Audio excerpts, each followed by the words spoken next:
नमस्कार, जय हिंद। आप देख रहे हैं घर तक न्यूज में AK सिंह का ग्राउंड रिपोर्ट। मैं अभी पश्चिमी चंपारण के नरकटियागंज में हूँ। सबसे पहले तो आपको आज रामनवमी की हमारे चैनल की तरफ से बहुत बहुत शुभकामनाएं।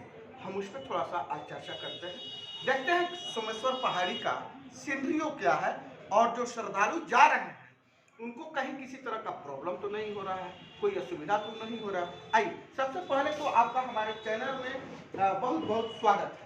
धन्यवाद जी, आप अपना शुभ नाम बताएं। मेरा नाम हुआ चुन्नू पांडे, मैं नरकटियागंज का निवासी हूँ जी, और बड़े सौभाग्य से इस साल फिर मुझे सोमेश्वर धाम जाने का अवसर प्राप्त हुआ।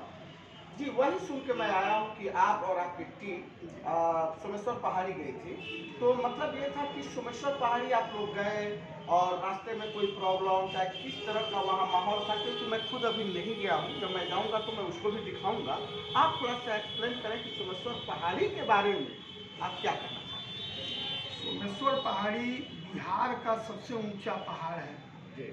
ये बड़े सौभाग्य की बात है कि बिहार का सबसे ऊंचा पहाड़ चंपारण में पड़ता है। जी जी। लेकिन जाने के क्रम में काफ़ी कठिनाइयाँ हैं। किस तरह का कठिनाई है? रास्ते में किसी प्रकार का कोई लाइट नहीं है, पानी की कठिनाई है, रास्ते का कठिनाई है और कहीं से भी धर्म के नाम पे काफ़ी लोग वहाँ वोट मांगते हैं इस चंपारण में और जीतते हैं, लेकिन कोई भी ऐसा नेता या कोई ऐसा लोग वहाँ ये नहीं किया कि श्रद्धालुओं के लिए एक व्यवस्था हो, एक ढंग हो, कि श्रद्धालु को सुविधा हो।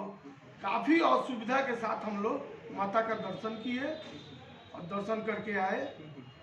एक अपने आप में ऐतिहासिक जगह है। जी, हम सुनते हैं कि आप पढ़े भी हैं और देखे भी हैं, मतलब सुनते भी हैं, जानते भी हैं कि सोमेश्वर के पहाड़ी बिहार और नेपाल का बॉर्डर भी बनाती है और बीच का त्रिवेणी कैनाल कुछ ऐसा भी, मतलब मनोरम दृश्य कैसा था वहाँ? दृश्य तो बहुत सुंदर था। जी। मंदिर जो पड़ता है वहाँ लोगों से पूछने पे पता लगा कि ये इंडिया नेपाल का बॉर्डर है, जहाँ मंदिर है। और रास्ते में 2 SSB कैंप हैं। एक कैंप पर तो पानी की व्यवस्था था, लेकिन ऊपर वाले कैंप पे हमने पूछा पानी के लिए तो उन्होंने साफ मना कर दिया कि पानी हम लोग नहीं देंगे, नहीं है।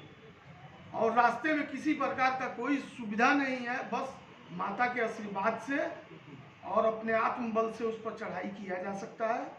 बड़ा दुर्गम है।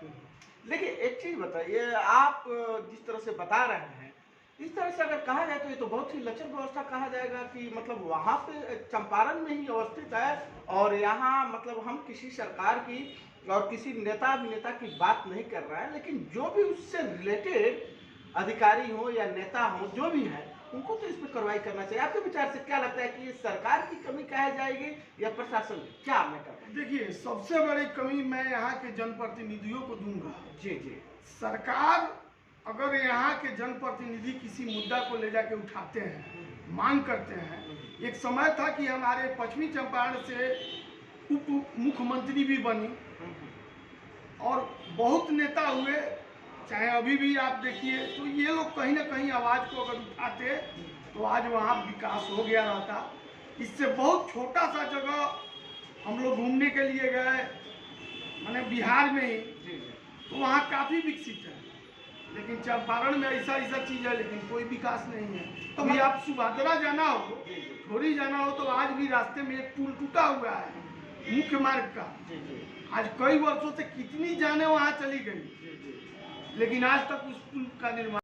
चीज बताइए, आप एज ए सोशल वर्कर भी है और यहाँ के लोकल निवासी भी है, तो आप क्या कहना चाहेंगे गवर्नमेंट से, यहाँ के सिस्टम से कि वो किस तरह से उसमें सुधार करें? हम यही कहना चाहेंगे कि हमने अपना मत यहाँ के जो जनप्रतिनिधियों को दिया है, वे जनप्रतिनिधि इस आवाज़ को बुलंदी से उठाए और सरकार से इस योजना पे कोई ना कोई धरातल पे काम कराए। चलिए, बहुत बहुत धन्यवाद। जैसा कि आपने देखा कि हमारे साथ चुनू पांडे जी बने हुए थे। चुनू पांडे जी का जो कहना है वही कहना मेरा भी है। कहीं ना कहीं गवर्नमेंट को और यहाँ के नेता और जनप्रतिनिधियों को इस बात पे ध्यान जरूर देना चाहिए। नमस्कार, जय हिंद।